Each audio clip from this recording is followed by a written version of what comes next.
Olá pessoal, tudo bem com vocês? Eu espero que sim. Aqui é o Igor do canal Fã de Quadrinhos e hoje trago esse vídeo para comentar um pouco sobre a fase Hellblazer Origins. Essa que é a primeira fase do personagem, né, que a Panini publicou aqui em 8 volumes. Desde já eu gostaria de falar que eu não sou um grande conhecedor assim de Hellblazer. Eu só tinha lido uma HQ do personagem, né, que foi ali mais ou menos em 2017 para 2018, que foi justamente Hellblazer Demoníaco volume 3, Pecados do Pai, que é uma edição que eu gosto pra caramba, eu acho ela bacana, só que eu tinha lido somente ela até aquele momento e nunca mais tinha lido nada de Hellblazer. E aí um amigo meu, ele estava anunciando que estava se desfazendo das 3 primeiras fases do Hellblazer, né, por um preço bem bacana. Então eu comprei com esse amigo, né, e aí eu fui conhecer um pouco mais sobre Hellblazer.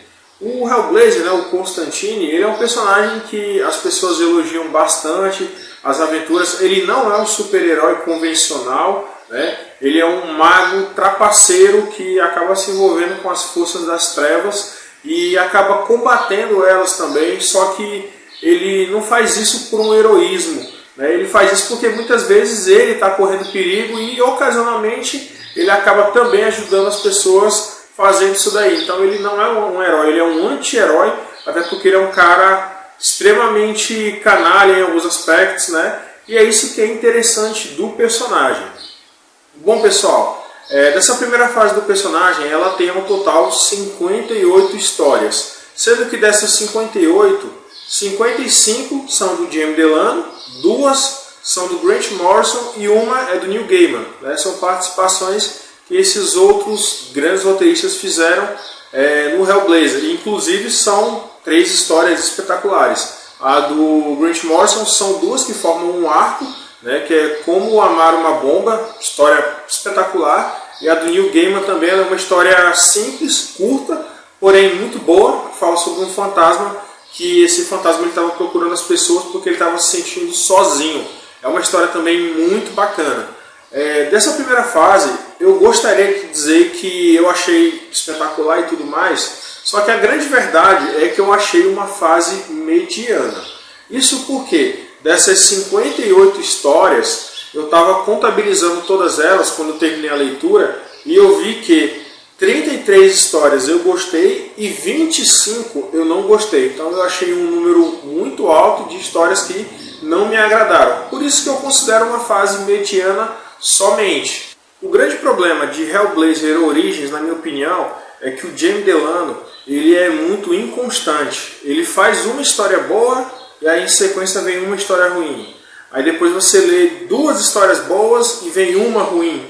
E fica nessa do início ao final. O volume 1 e o volume 2 são os volumes que eu mais gostei, no sentido de ter mais histórias boas, né? Praticamente tudo que está nesses volumes é interessante. O grande problema já começa a partir do volume 3. O volume 3, Newcastle, é algo realmente curioso, porque por um lado a gente tem a brilhante história Newcastle, que ela vai contar um pouco do passado do Constantine, né? Um evento que ocorreu ali em Newcastle que mudou a vida do personagem, e essa história ela é muito boa. Em contrapartida a gente tem a Máquina do Medo, que é um fiasco, é uma história realmente horrível. Então o grande problema do Hellblazer Origins é justamente isso, ele tem uma inconstância que vai abrangendo praticamente todos os volumes dessa fase, né? Um outro exemplo que eu posso citar é no volume 8, né, que ele tem a história Alvorista, que é uma história muito bacana, onde o Constantine ele conhece uma garota chamada Angel, que ela tem poderes de atrair tudo de ruim para as pessoas próximas dela, né? Todas as energias negativas, isso causa inúmeras tragédias, né? Então é uma história muito bacana. E em sequência a gente vem com a história Sangue Ruim, que é uma outra porcaria, né? Então assim, eu gostaria realmente de dizer que eu gostei bastante de Hellblazer Origins, mas eu não posso, justamente porque tem muita história ruim também, né? Mesmo assim, eu recomendo que se vocês gostam de quadrinhos de terror e nunca leram, vão atrás, porque embora tenha algumas histórias ruins, as histórias boas, elas são realmente de um nível altíssimo, né? A primeira história do volume 1, por exemplo, Fome, é uma história muito bacana, onde o Constantine ele volta para sua cidade, e quando ele chega lá ele descobre que o seu amigo Gary Lester acidentalmente acabou libertando um demônio. Então ele vai tentar achar uma forma de derrotar esse demônio, porque inúmeras mortes misteriosas estão acontecendo. O outro problema dessa fase, na minha opinião, é que tem momentos que parece que o Jaime Delano ele quer enfeitar demais. A impressão que dá é que ele quer fazer um épico do Constantine e acaba entregando geralmente uma história ali ou chata ou meia boca. Um exemplo disso é Santo Sanguinolento, que é uma história que ele vai contar sobre quando o Constantine estava em Ravenscar, que é um hospício, né? Após os eventos de Newcastle ele vai parar nesse hospício, e aí vai contar sobre a origem do Constantine, sobre os seus antepassados, né? E vai até o Constantine, que foi um rei, que é o antepassado dele. Então assim, ele quer fazer um épico, só que na minha opinião ele faz uma história extremamente chata e arrastada. As melhores histórias dessa fase que o Delano faz, na minha opinião, são aquelas histórias mais pé no chão. Por exemplo, o arco O Homem de Família. Esse arco, né, que ele começa no volume 5 e ele finaliza no volume 6, é uma história espetacular do Constantine, onde ele vai enfrentar um serial killer.